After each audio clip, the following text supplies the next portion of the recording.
When the man opened the door, he saw his first love hugging his pillow, calling out the boy's name. Even when she saw Jack standing there, Jenny didn't put down the pillow in her hand. Jack felt very embarrassed at this moment. He asked Jenny to put the pillow back in place, but Jenny directly refused, even lying down on his bed. Seeing this, Jack couldn't help but feel his heart race. Jack and Jenny had known each other since childhood, but they hadn't seen each other for 7 years. Today, they met again. Jenny confessed that she had always liked Jack over the years, but at this point, Jack was already with Jenny's friend, Anna. So, Jack rejected Jenny's confession. Despite this, Jenny didn't give up on pursuing Jack. When she found out that Jack was going to Anna's house to tutor her, she wanted to go along. However, Jack only wanted to be alone with Anna, so he asked John to convince Jenny to give up on this. But John said it was he who encouraged Jenny to bravely pursue Jack. At that moment, Jenny went to see Anna and asked her what she should bring for tutoring. Anna awkwardly replied that she had to wait for Jack's message. Jenny felt very disappointed. Seeing Jenny's sad expression, Anna couldn't bear it and suggested going to Jack's house with Jenny. Anna then told Jack about this. Seeing Anna's cute expression, Jack reluctantly agreed. However, Anna had other matters to attend to after school, so she asked Jenny to go to Jack's house first. After school, Jack hurriedly returned home to clean up. Soon, Jenny arrived at Jack's house, and Jack immediately thought Jenny looked very beautiful. Jack told her that Anna would arrive soon, so it was just the two of them for now.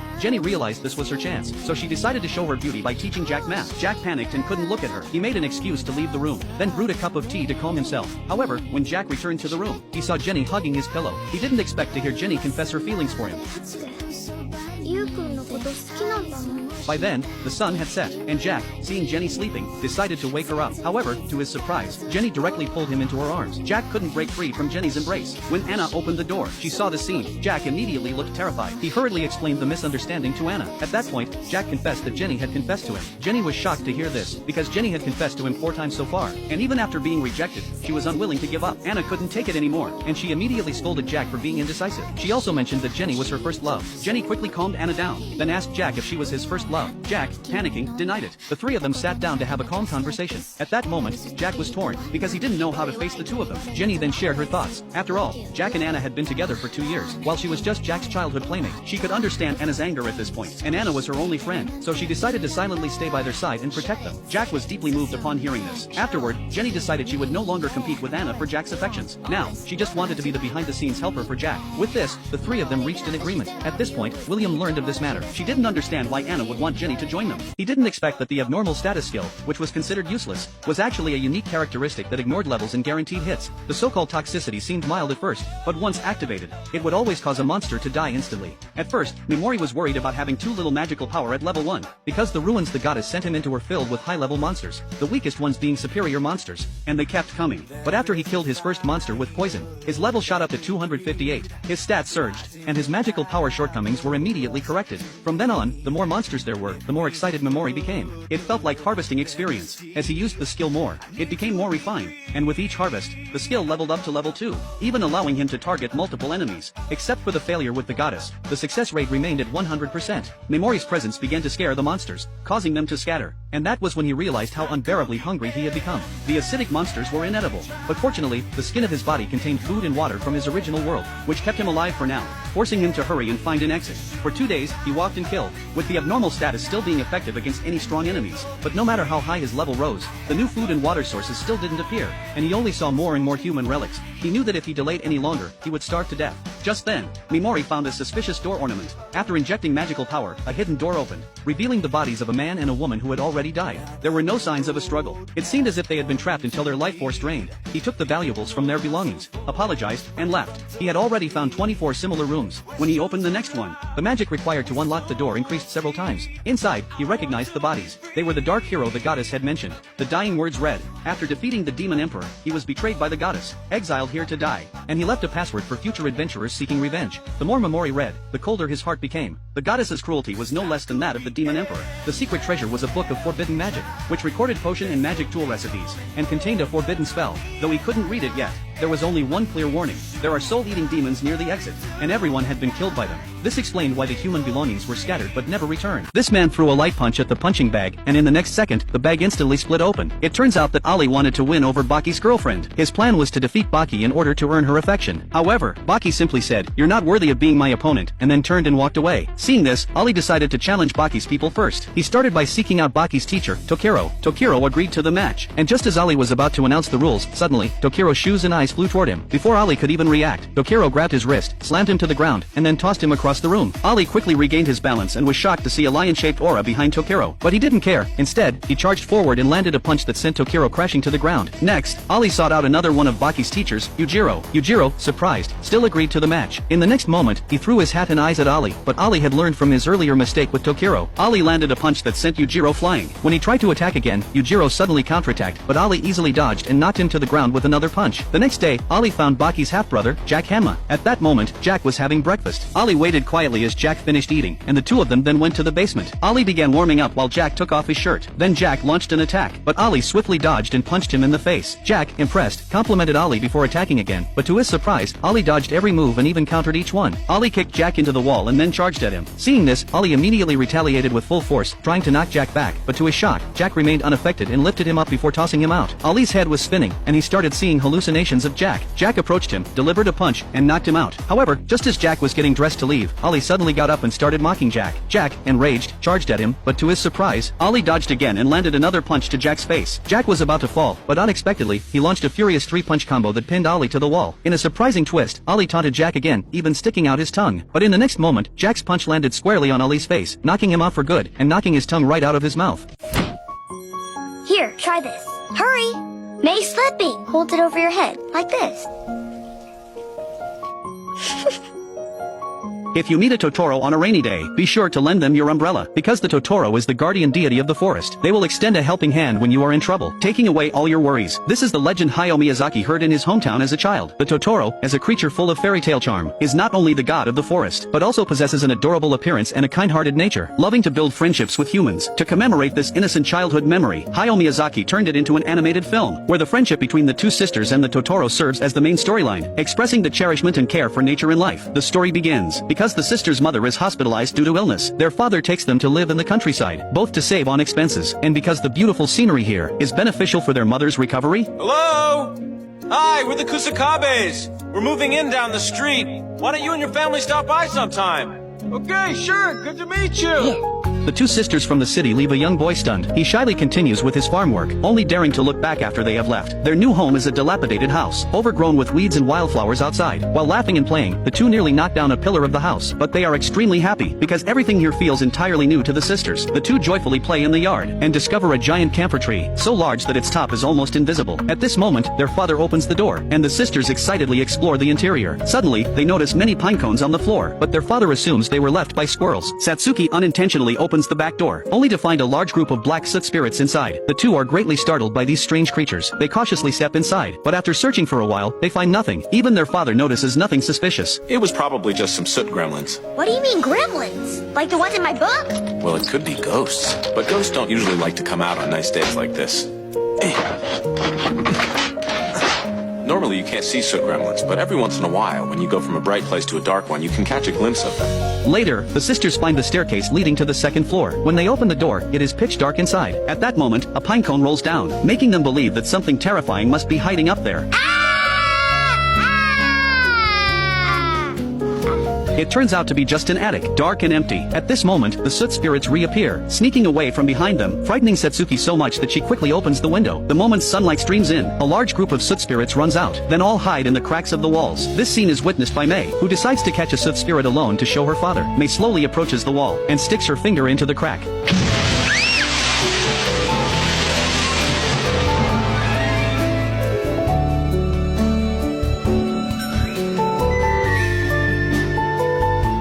Jack never imagined that the shy girl standing in front of him was actually his extremely strict supervisor. 邪魔だ。どけ。すいません。 Yet a single, seemingly cold remark made Alice genuinely happy, because it meant she had finally spoken to Jack. Alice wasn't good at communicating, so she appeared distant and aloof to everyone. But the moment Jack arrived, with his bright smile and handsome looks, her heart skipped a beat. She wanted to invite Jack out for a meal, but because of her social anxiety, she hesitated again and again, and ultimately couldn't bring herself to say it. 先輩。これから私は打ち合わせがある。その間、食事を済ませておけ。わかりました。 In the end, Alice gave up. After the first workday ended, Jack took the initiative to thank Alice as his supervisor. Since it was his first day, he hadn't done many things well. Alice knew Jack needed encouragement at that moment, but she still. 新人が初日で何もかもうまくいくわけないだろう。そうですよね。明日からの私を頼れ。そのための教育係だ。はい。Alice wanted to be friendly, yet her words were always sharp and unforgiving. After work, she reflected on her behavior, and swore that tomorrow, she would build a more relaxed, comfortable relationship with Jack. But the next day at work, just as Jack was greeting other colleagues, Alice suddenly appeared and cut in. 邪魔だ。どけ。すいません。できた。うまく挨拶できた。 Alice was extremely strict, both in daily interactions and at work. Even so, she planned to have lunch with Jack. Unexpectedly, Jack was delayed by work matters. Alice told him he could finish lunch first and revise things afterward. When Alice finally worked up the courage to invite him, she discovered Jack had already made instant noodles. She instantly felt awkward. The kind of food Jack was eating worried her, especially because, as an intern, he simply didn't have much money. Hearing this made Alice feel even more distressed. That evening, after returning home, Alice deliberately bought several books about improving communication. The first lesson was to smile more. But thinking about that morning, she hadn't smiled at all. Her tone had been cold, and even when she tried to smile, it looked strange. She couldn't even stand to look at herself. Before she knew it, Alice had studied all night. The next day, full of confidence, she dressed up carefully and went to the office. Just as she was about to greet Jack, she suddenly overheard her coworkers talking badly about her. They said Alice was beautiful, but her constant cold demeanor made them feel sorry for Jack. Hearing this, Alice dropped her notebook in sadness. Written inside were all kinds of tips on how to get along with people. When Jack bent down to pick it up for her, he accidentally saw the notes. That moment completely changed his impression of Alice. What kind of outfit could cause such unique tan lines? And that is exactly why the woman went to the gym. On the surface she is a history teacher, but in private she has a cosplay hobby. So for the next event costume, the teacher decides to work hard on body shaping. Soon the day of the large comic convention arrives. Under the careful guidance of trainer Machio, the teacher trains a body she can accept. The bold outfit makes her the center of attention, but just as she is enjoying this sense of satisfaction,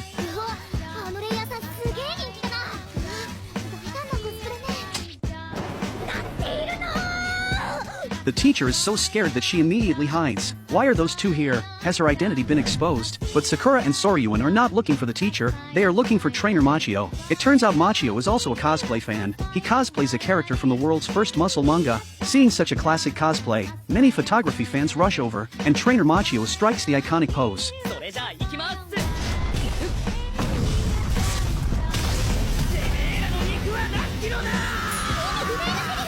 Who would have thought Trainer Machio was this popular? The teacher is completely stunned. Why is she the only one who does not know this manga? Then the trainer somehow pulls out a barbell and prepares to perform a famous scene from the original work.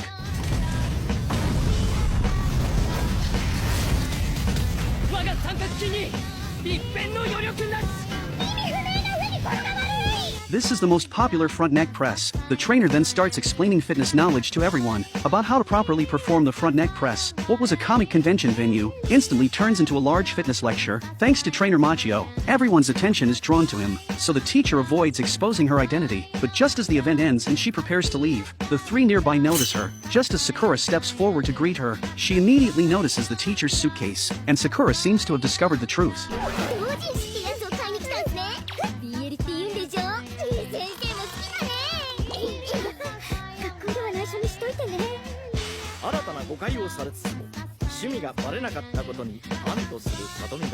This stand could literally turn the world upside down, yet its destructive power was absolutely zero. This was New Moon, the brand new stand that Father Pucci had just acquired. With this, the priest now possessed the power to reverse gravity itself. When New Moon touched Jolin's finger, it turned completely inside out. New Moon had its own consciousness and could cover a range of about 3 kilometers. This made it nearly impossible to locate the priest's true body. New Moon moved across the inverted ground as if it were walking on flat surface. It suddenly launched an attack on Jolin. Her hair was barely grazed, but it immediately flipped inside out. Emporio instantly realized that New Moon's ability was gravity manipulation, but this didn't change the fact that they were all in serious danger. Just as New Moon was about to attack Jolin again, she threw Emporio toward Anna's way. She then did everything she could to avoid getting hit by New Moon's fists. She dodged frantically and managed to land a kick to New Moon's chin. However, this also gave New Moon an opening to counterattack. New Moon's fists clamped down on Jolin's calf, instantly turning it inside out. Jolin didn't panic at all because she had already figured out a solution. She would just have to take another punch. She stitched up her wound with her string and immediately engaged New Moon in a one-on-one kung fu battle. Both sides traded blows back and forth. Unexpectedly, New Moon suddenly changed targets and flipped the vendor boat beneath Jolin's feet.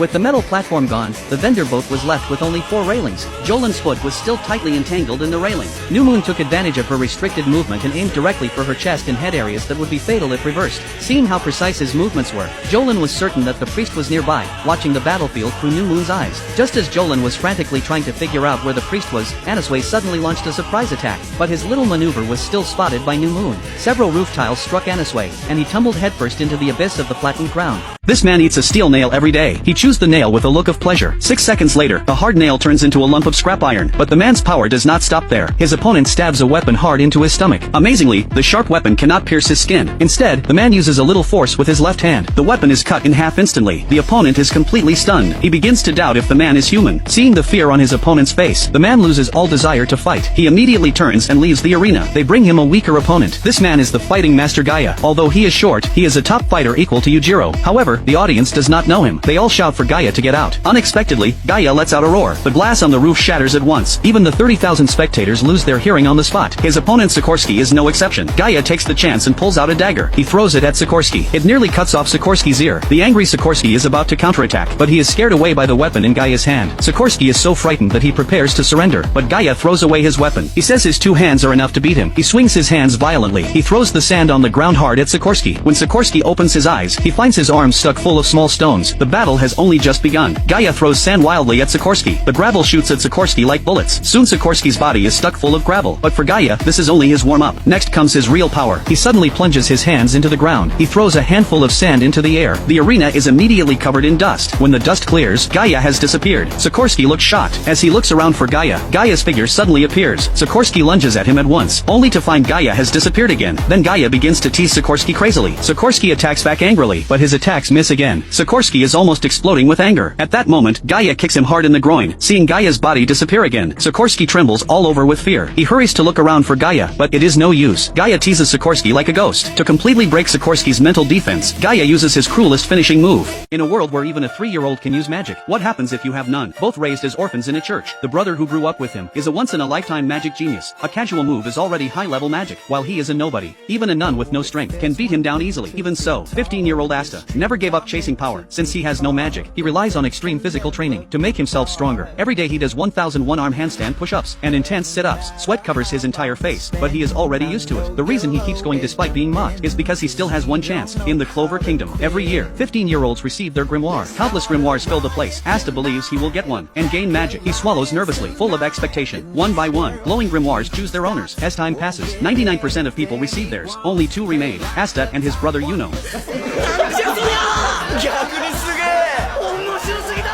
As everyone laughs, Asta's heart sinks. Then something unbelievable happens. A grimoire filled with overwhelming magic stops in front of Yuno. Its previous owner was the legendary Wizard King, the strongest existence in the kingdom. Yuno listens to the praise calmly. He is already used to attention.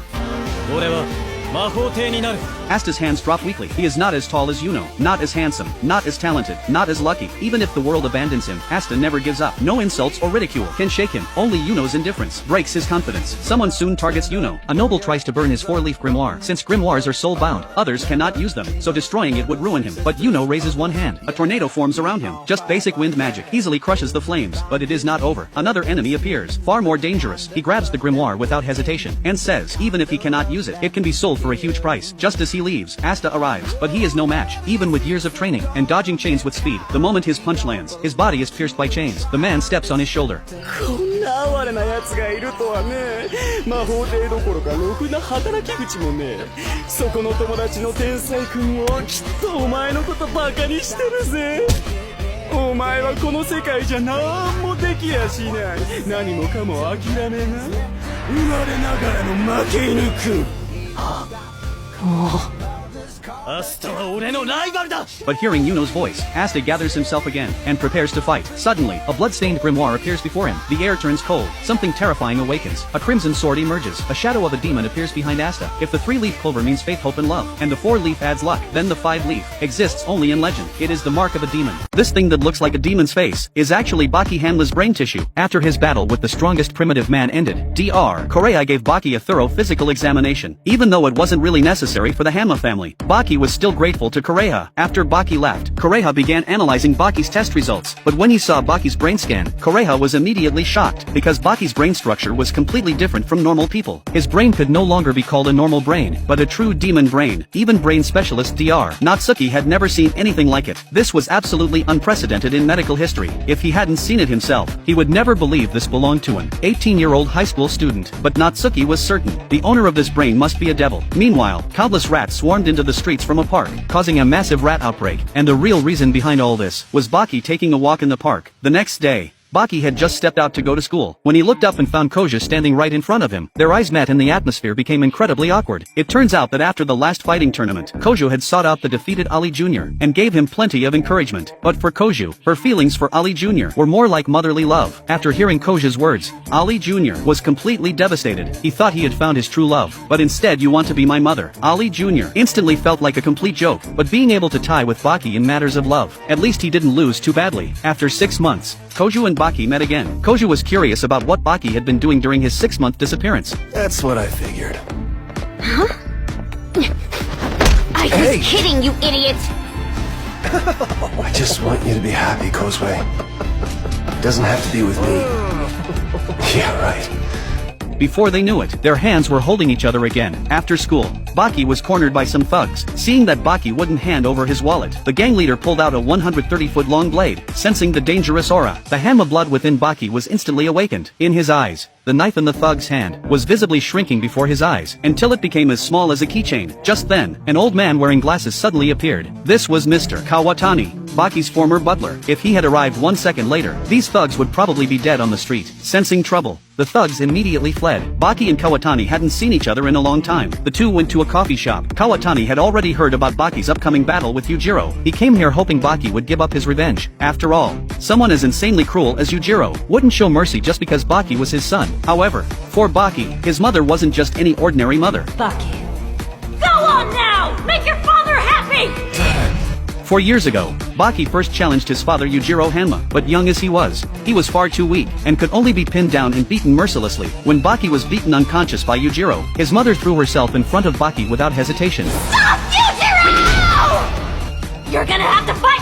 Even though she was eventually strangled to death by Yujiro, she showed no fear whatsoever. His mother's final moments were forever burned into Baki's memory. He swore to avenge his mother. Now he finally had the strength to defeat Yujiro. How could he possibly betray his oath? Even if he only had one life to live, this time Baki would fight Yujiro to the death. He bowed deeply to Kawatani, thanking him for all his care over the years. Now no one could stop Baki, because defeating Yujiro was his destiny, and the only way to repay his mother. This man had a twisted habit. He would walk up to people and demand money to play arcade games. Whether they gave him cash or not, he would still beat up their friends. His goal was to force them to watch their friends get hurt, while being completely powerless to stop it. One day, Taehoon approached Jack. He wanted Jack's live stream account. If Jack refused, he would keep attacking Carl. Jack was already painfully aware of the gap between himself and a professional fighter, but he didn't want to give up so easily. He had worked too hard to build his channel. He tried using the same low kick he had used against Mike before, but Taehoon was a trained martial artist. The move that worked on ordinary people was useless against him. Not wanting to be beaten, Jack agreed to hand over his account. The phone with the login was at home, so it would take a few days to give it to him. Carl ended up in the hospital. Taehoon had only used a single rear leg kick, yet it had broken several of Carl's ribs. Carl was even more upset about Jack giving away the account. Jack insisted he had no choice. If he had refused, it wouldn't have been just broken ribs. It could have been much worse. Someone like Taehoon should be dealt with by the police. Carl didn't accept this explanation. He said he would rather take the beating than see Jack give up his account. When Carl had first seen Jack stand up to Mike, it had moved him. He realized that even someone without much strength could still pull off a miracle. He had wanted to be brave like Jack. Now Jack had given up his pride without a fight. After scolding him, Jack simply replied that pride doesn't put food on the table. There was no way he was fighting that kind of monster. Taehoon was a pro. No matter what moves Jack learned, he would never win against him. Jack was afraid. He didn't want to feel that physical pain again. Being scared wasn't a sin. When Jack stepped outside, Jenny arrived. Seeing Carl alone in the hospital, she stayed to keep him company. Carl wanted her to leave. He couldn't stand the idea that after just a few days of knowing the girl he liked, she was seeing him at his weakest. He had wanted her to see him at his best, not when he was getting bullied. He felt useless. Outside, Jack overheard Carl sobbing. He made a decision. Jack went to the arcade and picked a machine where he could play against Taehoon online. Taehoon always chose a taekwondo character in fighting games, perhaps out of nostalgia for his career. But in games, Taehoon's skills didn't match Jack's. Jack quickly defeated him and mocked taekwondo as overrated. Taehoon stood up, asking if Jack was looking down on him. Jack said he had come to get the phone with the account, but with one condition. He wanted a month. Taehoon told him to hand it over now, but Jack asked why. He suggested Taehoon was afraid of losing to him in a month. Feeling challenged, Taehoon told Jack to name the time and place. In reality, Jack was terrified. When he got home, he continued watching training videos. The one he saw that night taught how an ordinary person could beat a taekwondo fighter. The video explained it was impossible to beat a professional in a regulated ring, but in a street fight with no rules, it became possible. The key was to limit the opponent's kicking range. If you controlled the space, especially in a narrow, slippery area, taekwondo techniques would be much harder to use. Jack checked the weather and planned to fight on a rainy day. He kept practicing low kicks, which worked well in tight spaces. The video then said that even with this plan, the chance of winning was only 5%. However, learning a body lock takedown could raise it to 40%. To train it, the video suggested practicing forward dives in a swimming pool to build explosive power with resistance. One day, Carl Carl and Jenny went to Jack's house while live streaming. They found the door open but no one inside. From the closet came strange noises. When Carl opened it, he saw Jack hanging inside, training his core muscles. The video claimed this could raise his odds to 50%. Carl didn't understand how that would help. Even with abs, Jack couldn't beat Taehoon. Jenny, however, thought Jack was on the right track. A taekwondo rear leg kick was dangerous even if it only grazed you, so building the strength to withstand it was essential. Seeing Jack train so hard, Jenny decided to personally help him train more effectively. Carl, watching this, couldn't help feeling jealous.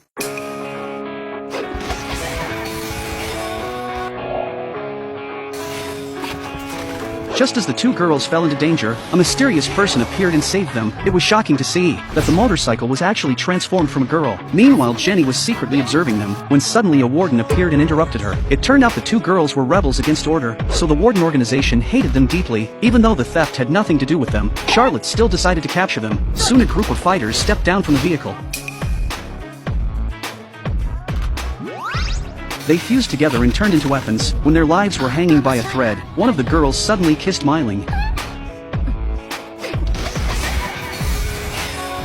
That kiss unleashed a devastating power, instantly wiping out the entire warden force. Everyone thought their destructive power was already terrifying enough, but to their surprise, the girls could still activate their weapons even in an abnormal state. It was a bond unique to the two of them. Charlotte's other claw was also cut off.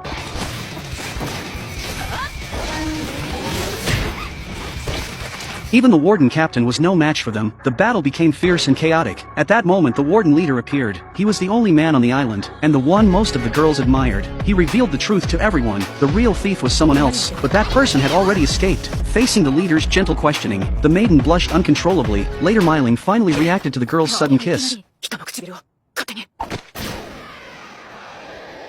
本当に面白いな。気に入ったわ。敷島ミレー。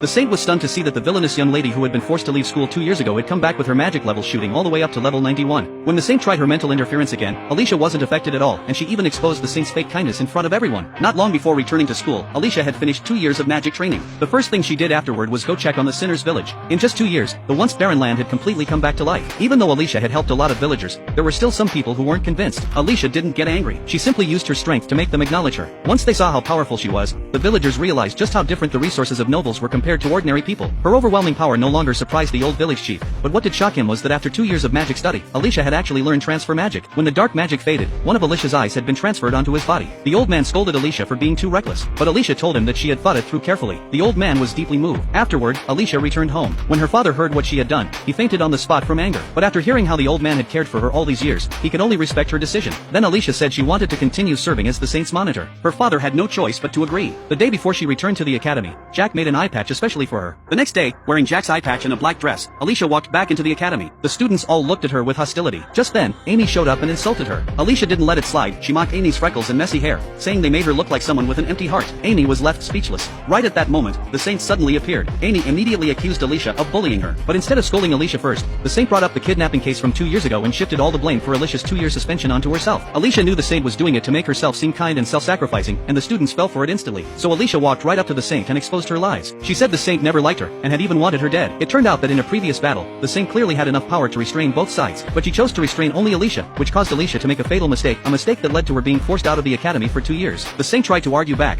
but no one around them believed her anymore. She demanded to know whether Alicia was trying to ruin her. Alicia said no, she just hated her. But she wanted the saint to use her power and status for the right things, not to manipulate people. After saying that, Alicia turned and walked away. During lunch, Alicia went to see the prince and told him about everything she had been dealing with. The prince smiled and said that from now on, he would protect her properly. The saint saw this and grew jealous. She could no longer suppress her negative emotions, so she used her charm magic again and then sent the prince away under the excuse of needing to discuss music department matters. Just then, a frail-looking girl approached Alicia and asked to speak with her about something important. Because of the previous kidnapping incident, Alicia was now wary of everyone. Since the girl refused to explain anything, Alicia turned her down. Seeing that, the girl dropped her book on the floor and started apologizing. Alicia had no idea what she was trying to do. She used magic to lift the book back into the girl's hands. What Alicia didn't know was that the girl had set all of this up just to frame her.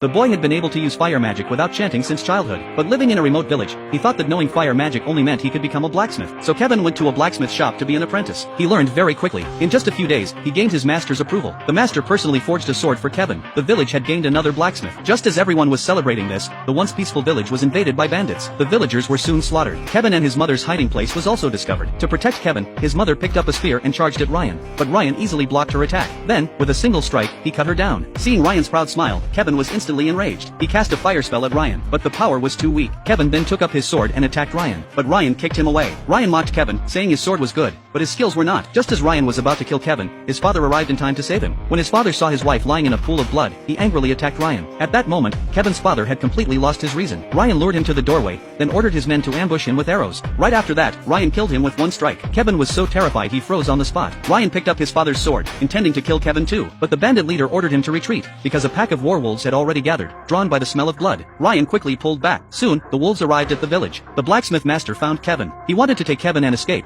but wolves already surrounded the house. The master told Kevin to run toward the river, then charged into the wolf pack himself. Kevin quickly fled the village, but just as he reached the river, a wolf suddenly appeared. Kevin was so frightened he fell into the water. He soon lost consciousness. When Kevin woke again, he found himself saved by an old man. The old man comforted him, telling him it was all over. At that moment, Kevin's suppressed emotions burst out. He couldn't understand why it was his village that had to suffer the bandits' attack. Now that his home was destroyed, he didn't know where he could go alone. Seeing this, the old man asked if the boy was willing to stay with him and learn. Kevin had nowhere else to go, so he agreed. However, a few years later, the mansion was attacked by bandits again. When Kevin rushed back, the bandits had already killed the old man. Kevin swung his sword at them. He managed to cut the enemy's cheek, but soon after, he was run through the stomach by a long sword. Then the bandit said the sword was good, but Kevin's skills were not. Hearing the familiar words, Kevin recognized Ryan. In his hand was still Kevin's father's sword. Then Ryan again received the leader's order to retreat. Kevin never expected that the one who had taken everything from him twice was the same person. That night, Kevin's hair turned white. At this moment, his heart completely collapsed.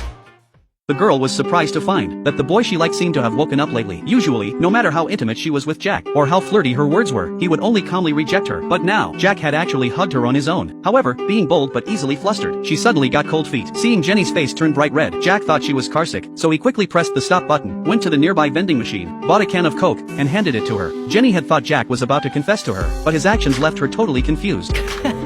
そんでガキだからコーラ飲んですぐ治るんだよな。だよその顔は。 Before this, when Jack was on the bus, he accidentally bumped into a girl. Looking at her cute back, he felt his heart race for no reason. When the girl turned around, he was shocked to see it was his childhood friend Jenny. He had never thought she could be so cute before. When Jenny saw it was Jack, she let her guard down, since she wasn't holding the handrail. When the bus turned, she could barely stand steady.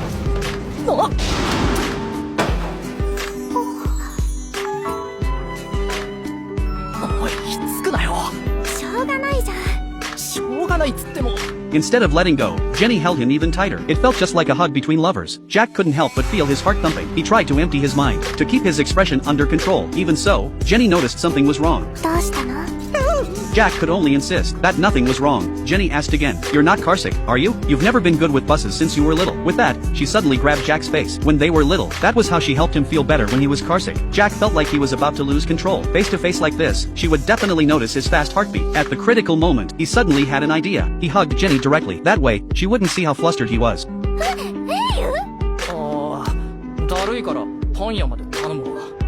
見つめ合うくらいならこっちの方がマシだ。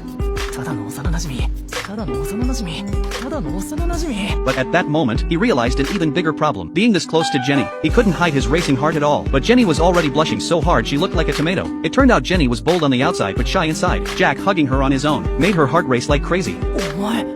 After the woman returned home, she felt a wave of dizziness from staying up late working. And just like that, she died. Nina couldn't believe it. Her life had ended so suddenly. The gods took pity on her, and decided to grant her a second life, even giving her amazing powers like teleportation and the ability to strike with deadly precision. But unexpectedly, Nina only said she wanted to be able to touch some fluffy animals. That had been her dream ever since she started working. She simply wished that after work, she could hug these soft little creatures, thinking it would help her relax. The gods could not understand her wish at all, but they decided to grant it. So, Nina gained the ability to connect with all non-human creatures. She had planned to tell the gods it was a joke, but it was already too late. The next moment, she was reincarnated as a baby. Her new parents lovingly named her Nina, and she had truly been reborn. By the time she was 2.5, Nina was living a happy family life, with her family pampering her. She was often surrounded by fluffy animals, and at this point, Nina was incredibly grateful to the gods. One day, her mother went to the palace for some business, and since the rest of the family was busy, Nina went along with her. This was Nina's first trip, and she was very excited. But while waiting in the palace, Nina grew bored, so she wandered off to the royal garden to play. Soon, animals gathered around her, but at that moment, a pair of eyes peeked out from the bushes, and all the animals immediately scattered. A white tiger appeared behind her. To Nina's surprise, she was thrilled. The white tiger tilted its head in confusion, licked Nina, and then lay down. It signaled for her to climb on. Nina was beyond excited. However, they hadn't gone far when a man blocked their path. It was the white tiger's owner, who immediately picked Nina up. Although the tiger was gentle, it was still a wild beast, and Nina wasn't happy about it. The more she struggled, the more excited Hans became. Fortunately, the white tiger saves Nina. Later, when Hans spoke with Nina, he discovered that she was the child of a duke. He decided to take her to meet the king. When Nina saw her father, he was very surprised, thinking she had come with her mother, but Hans assumed Nina had gotten lost. To Nina's surprise, Hans was actually a prince. Even though she didn't like him, she had to thank him at that moment. However, Nina's sudden disappearance made her mother very angry. But more than that, her mother was astonished. Nina had become friends with the white tiger, a sacred beast that only those with a contract could approach. It seemed Nina possessed extraordinary powers. The freest man on earth, Oliva, surprisingly fell in love with a woman weighing a staggering 2,000 kilograms. To everyone's surprise, the woman picked up a nearby bottle of liquor and threw it straight at his face. However, Oliva didn't get angry. Instead, he offered her flowers, hoping to earn her support. Today was the day of Oliva's duel with Kaibal, and the prison square was already filled with spectators. Kaibal made his entrance first, holding a strange jar in his hand. At the same time, Oliva entered from the other side, and to everyone's shock, he was carrying a large bed on his back. The prison warden, seeing this, was stunned. He never imagined that Oliva would bring his girlfriend to the battlefield. Without hesitation, Oliva threw the bed into the air, caught it smoothly with both hands, and placed it on the ground. The entire audience was left dumbfounded. Oliva's girlfriend was indeed 2,000 kilograms in weight. However, at that moment, Oliva's girlfriend spat in his face and angrily shouted at him to end the fight quickly. Upon hearing this, Oliva immediately activated all his muscles, ripping his expensive suit apart and then leaping toward Kaibal. What was even more astonishing was that Oliva's torn suit was still standing upright in the place he had been. Meanwhile, Kaibal opened the strange jar in his hand. A tremendous force erupted from it, the same strength that had been collected by Cabal's younger brother during a storm to give him courage. Kaibal then proposed a noble form of combat. He removed his headband and said they would each grab the two sides of the headband with their hands and attack with other body parts. Whoever let go first would lose. Oliva immediately accepted, confident in the strength of his fingers, as he could fold a coin into 4 pieces with his hands. Kaibal was just as confident. He could do handstand push-ups using only his fingers. As they both grabbed the headband, Kaibal swiftly threw a punch that sent Oliva flying. But to everyone's surprise, Oliva's fingers were unaffected. Seeing this, Kaibal attacked again. Just as Oliva was about to crash to the ground, the audience screamed in shock. They hadn't expected Oliva to stabilize his falling body using only the strength of his fingers. This old geezer actually crushed his own left leg just to survive. Then came the right leg. Next up were both arms, until he burst every single muscle in his body, finally turning into a shriveled old man in a dress. Zeus really is the king of crazy. Just a minute ago though, this guy was a total muscle beast, throwing his ultimate move at Adam. But Adam activated his divine eyes, and straight up copied the enemy's technique. Not only did he barely dodge Zeus's heavy punch, he countered and made the old man's head spin a full 360 degrees. Can't believe Zeus, the king of all gods, actually got knocked out by a human, just as the referee was about to declare humanity the winner. Who would have thought this old guy would wake back up? But even crazier stuff was coming. He just used his bare hands to snap his head back into place. Zeus was clearly badly injured at this point, but he couldn't see even a trace of hatred toward the gods in Adam's eyes. So he asked why Adam was even fighting in this duel. Adam's response was, "When you want to protect your children, do you really need any other reason?" These words moved every human in the audience. Even Zeus had to admit Adam was impressive. But to win this duel, he actually snapped his own kneecap. To make himself even stronger, he broke the other knee too. Adam was stunned. Zeus was using such a painful method to compress his muscles. As the smoke cleared, Zeus completed his final transformation. Adam's form, Zeus's muscles, compressed to their absolute limit, roared from containing such massive power. The terrifying aura made even Adam instinctively take a defensive stance. The next moment Zeus launched into the air. He concentrated all his power into his fist. One punch could destroy the entire planet. But Adam, using his divine eyes, still perfectly copied Zeus's attack. Zeus wouldn't give up, raising his left hand to unleash the divine left. But unfortunately it was still useless against Adam. Adam went all out. His fists hammered Zeus's face like a machine gun. But then something went wrong. Adam's eyes started bleeding from overuse. Zeus wasn't doing much better though. His body was beaten full of holes, blood pouring everywhere. Both fighters had reached their absolute limits. But even so, neither would back down. Life or death punches kept flying, making this incredibly dangerous fight absolutely spectacular.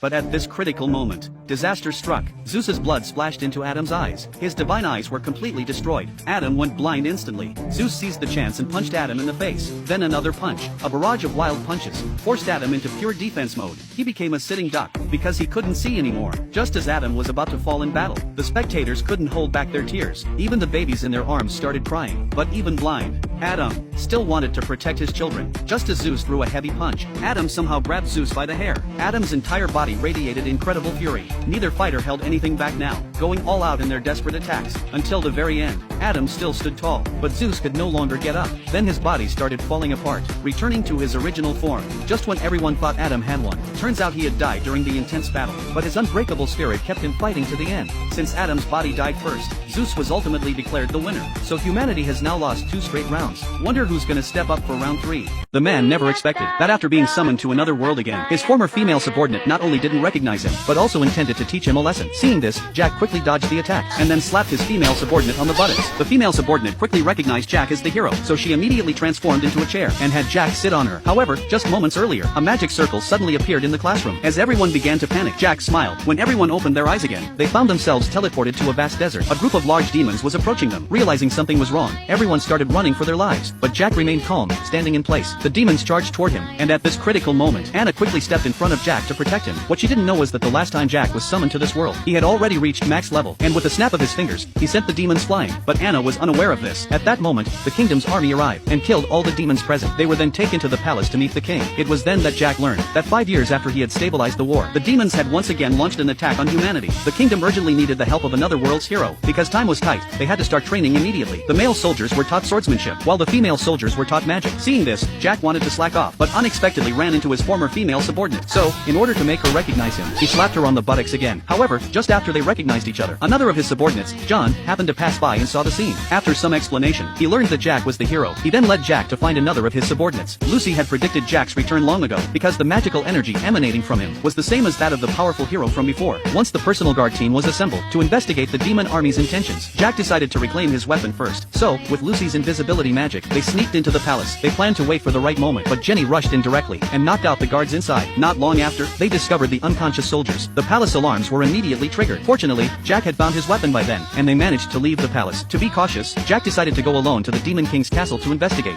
A man wakes up. A girl lies in his bed. She sleeps peacefully. He's never loved before. He's thrilled. As he stares at her, she wakes. They begin a sweet life together. He was once captain of the royal guard. She is the princess. Captain Jack holds grand ambitions. He dreams of guarding the nation's future, or slaying the Demon King with allies. But Jack never expected a remote town, living there with the princess, running a small pharmacy together. Over time, he grows fond of this quiet life. Luckily, no one knows Princess Jenny's identity. But when people see the guard captain, running a pharmacy in town, they stare in disbelief. One day, Jenny craves mead.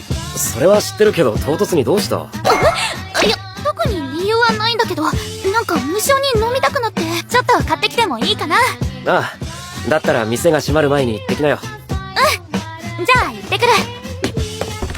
行ってらっしゃい。She just steps out. Then, a knock. Jack thinks she forgot something, but it's adventurer George. Jack climbed the mountain to save someone, gather herbs. George learned he also slew a monster, so he doubts Jack, but Jack hides his identity. Jack lies. George believes none of it. He draws his sword.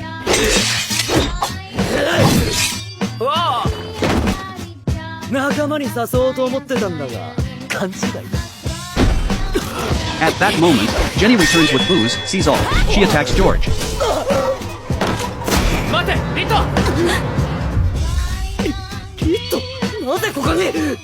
アルベール、あんた私の大切な人に何しているの？返答次第で殺すわよ。Jack stops her in time. George thanks Jack with a look. Jack claims it's an entry test. Jenny knows the truth. But for Jack, she lets George go. 早く出て行って。